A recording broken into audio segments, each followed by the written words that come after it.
ಧರ್ಮಸ್ಥಳದ 13ನೇ ಪಾಯಿಂಟ್ನಲ್ಲಿ ಅಸ್ಥಿಗೆ ಶೋಧ 18 ಅಡಿ ಆಳ ತೋಡಿದ್ರೂ ಸಿಗದ ಕುರುಹು 6 ತಾಸು ಹುಡುಕಿದ್ರೂ ಏನೂ ಸಿಗಲಿಲ್ಲ. ಅಧಿವೇಶನದಲ್ಲೂ ಅದೇ ಪ್ರಕರಣದ ಗದ್ದಲ. ಮಧ್ಯಂತರ ವರದಿ ಮಂಡನೆಗೆ ಬಿಜೆಪಿ ಪಟ್ಟು. ಭಾನುವಾರ ಧರ್ಮಸ್ಥಳ ಚಲೋ ಮಾಡ್ತಾರೆ ಬಿಜೆಪಿಯವರು. ರಾಜಣ್ಣ ಬೆಂಬಲಿಗರಿಂದ ಮಧುಗಿರಿ ಬಂದ. ಅಭಿಮಾನಿಗಳಿಂದ ಆತ್ಮಹತ್ಯೆ ಯತ್ನ. ರಾಹುಲ್ ಗಾಂಧಿ ಸೂಚನೆ ಮೇರೆಗೆ ತಲೆದಂಡ ಎಂದ ಸಿಎಂ. ಬೀದಿ ನಾಯಿಗಳನ್ನು ಹೊರಹಾಕೋದು ಉತ್ತಮ ಆಡಳಿತವಲ್ಲವಂತೆ.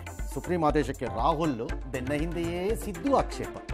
ನಾಯಿಯಿಂದ ಪಾರಾಗಲು ಕಳ್ಳ ಆಗುವುದಾ ಟೆಕ್ಕಿ. ಜಸ್ಟಿಸ್ ವರ್ಮಾ ಪದಚ್ಯುತಿಗೆ ಸಮಿತಿ ರಚನೆ. 35 ವರ್ಷ ಹಿಂದಿನ ಕಾಶ್ಮೀರಿ ಪಂಡಿತೆ ಕೊಲೆ ಕೇಸ್ ತನಿಖೆ ಚುರುಕು. ಭಾರತಕ್ಕೆ ಮತ್ತೆ ಪಾಕ್ ಬೆದರಿಕೆ. ಮತ ಕಳವು ವಿರುದ್ಧ ಇಂಡಿ ಕೂಟ 124 ನಾಟ್ಔಟ್ ಕ್ಯಾಂಪೇನ್ ಮಾಡಿದ್ರು. ಆಮೇಲೆ ಔಟ್ ಆಗೋದ್ರು. ಕಾಂಗ್ರೆಸ್ಗೆ ವೋಟರ್ ಕೌಂಟರ್ ಕೊಟ್ಬಿಟ್ರು. ಸಿದ್ದರಾಮಯ್ಯ ವಿರುದ್ಧ ಲೆಹರ್ ಸಿಂಗ್ ದೂರು.